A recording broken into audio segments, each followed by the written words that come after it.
Ladies and gentlemen, boys and girls, organics of all ages. Welcome back to the master class of character creation and development. I am your host, Double R, and in this little episode, if you wish to call it that, we are going to cover creation and corporations. To cover this, I'm going to use an example called Ethan Van Sciver, an ex-DC artist who is currently known for his work on Cyberfrog, Blood Honey. For those of you who don't know, Ethan Van Sciver is a major contributor to Green Lantern's creation, if not the contributor to Green Lantern's creation, and a lot of the emblems used in DC, typically the ones mostly associated with the Green Lantern. The corporation had to pay royalties, naturally, right? We'll get into that in a minute. So how much money do you think Ethan Van Sciver got for all his work? For the work on Green Lantern, does he get to keep the character? And two, how much do you think he made in royalties for that character and the emblems? Go ahead, take a guess. If you said anything other than zero, you are incorrect. For you see, even though he made Green Lantern, it was under contract that the character belonged to DC. This is what is known as a technical faux pas. Most creatives run into it without realizing it. They're just happy to work for a big name. They want to get it off the ground. They want to show that they're creative. And by doing so, they kind of run into this trap. It's not their fault. They're not paying attention. They don't have a lawyer with them. They're not paying attention to the contract. They probably see that they might get a commission for certain things in their first few weeks of sales or whatever.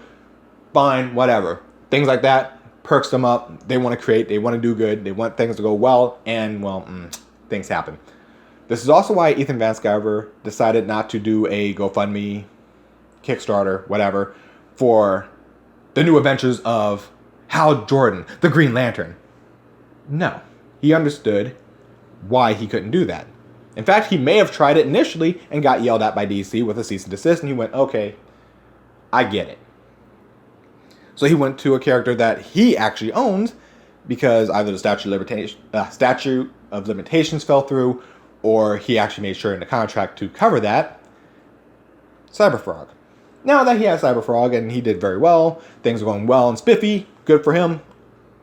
A lesson learned in the corporation logic of contracts. Why is this demi-story important? Picture yourself as a creative. DC, or Marvel, depends, decides to hire you. And you're like, yes, finally, I am in the big leagues. I am working for one of the big two. And for the sake of argument, we're going to say DC.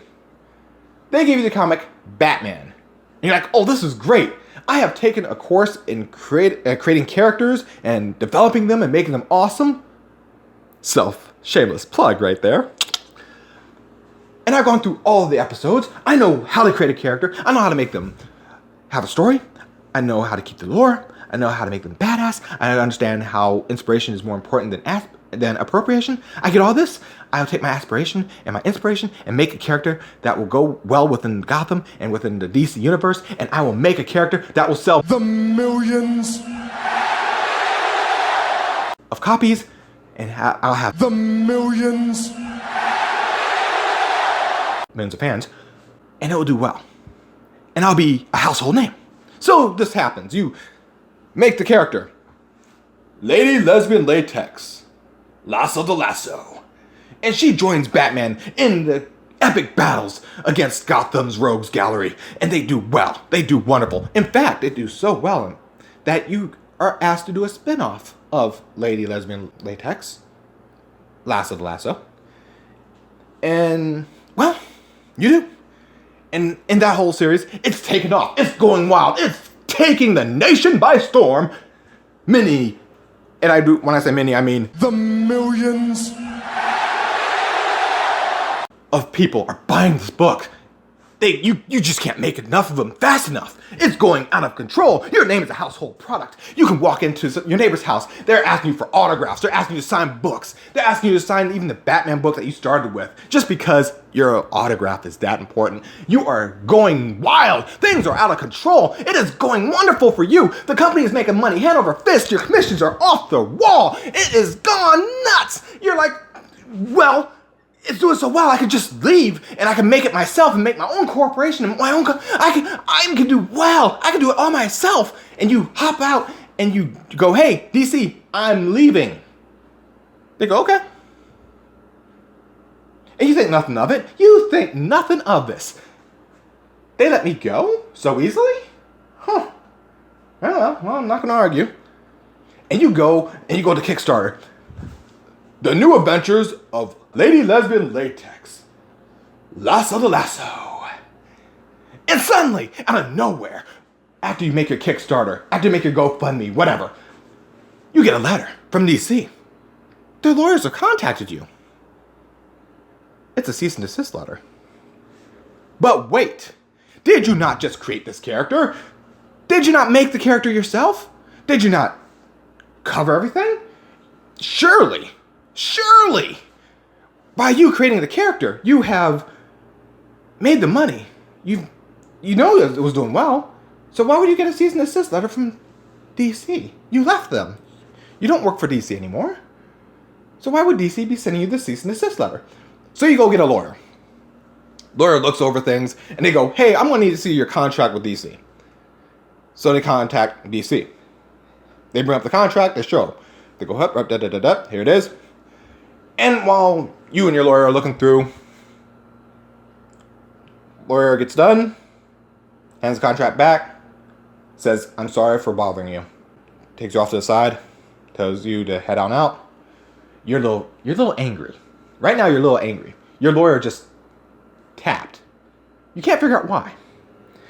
After you get out the door, the lawyer says, hey,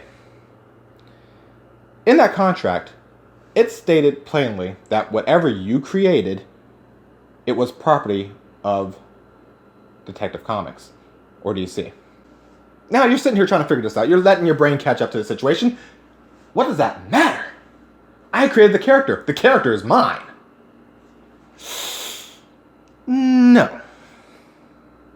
You see, by not checking the contract, where the stipulation said any and all property that you create or invent, no matter how well or how poorly it does, it belongs to DC.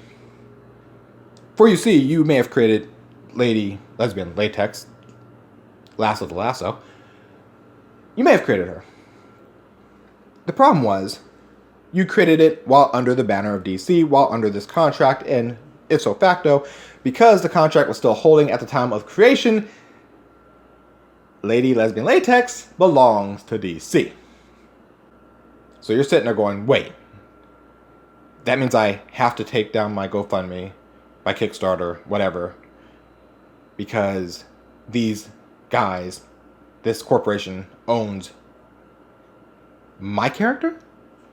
Yes, that's what contracts do. So, with all that said, and with that little demi-epic story rant, whatever you want to call it, out there, let's take this into consideration about what's going on with comics, movies, etc. nowadays. Why, if you get into the comic industry and they hand you a book, why would you make something new? No, you would go to appropriation. You want to write something new, but you can't. You're stuck. Because you know whatever you create, they keep. So why bother creating in the first place?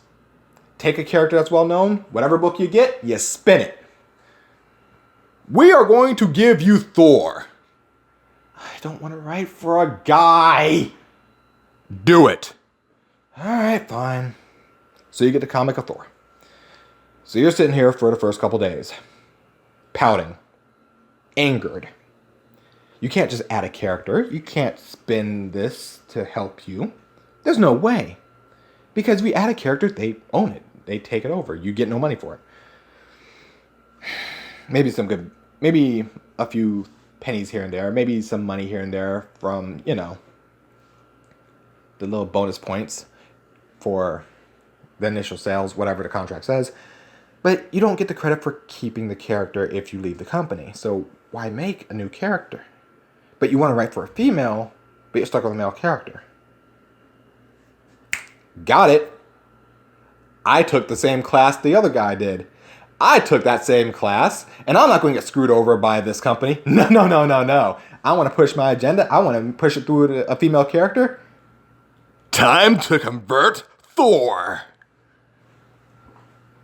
Did we do that in a What If? Yeah, I know it was done in a What If. Let's make that mess canon, shall we? Because I want to write for a female. And lo and behold, we have Lady Thor. Now, of course, the company isn't all that mad. Oh, look how progressive you are. Screw Thor, girl. Who's that? We don't need to worry about that. We got a new female Thor. Meanwhile, the person who did it was just sitting there going, well, it's the only way I can get my agenda across without, losing out on anything that I would create afterwards. So hopefully it does well and my name becomes a household product, and then I can do my own Kickstarter, and hopefully I can make my own character that's female and actually push this agenda normally. But until then, ... the damn ... ellipses all over the place. You see how this is happening. Same thing for Star Wars. We have to pay George Lucas royalties. Not if we get rid of all the legacy crap first.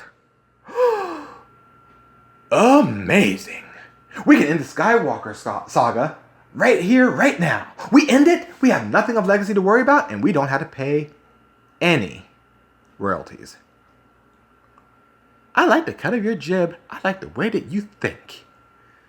And we get, well, the Disney trilogy.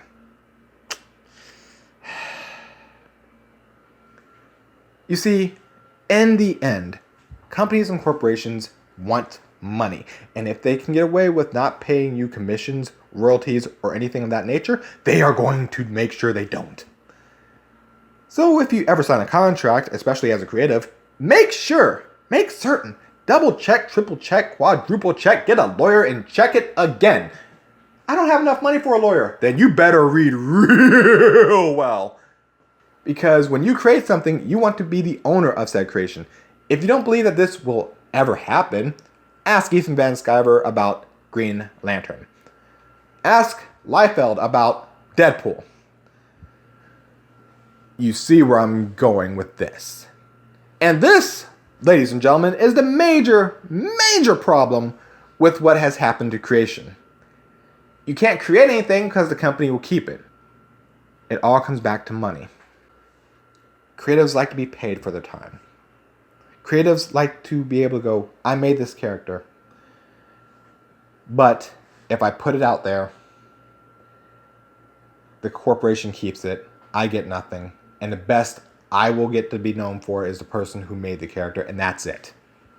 Think about Riri Williams. Who made Riri Williams?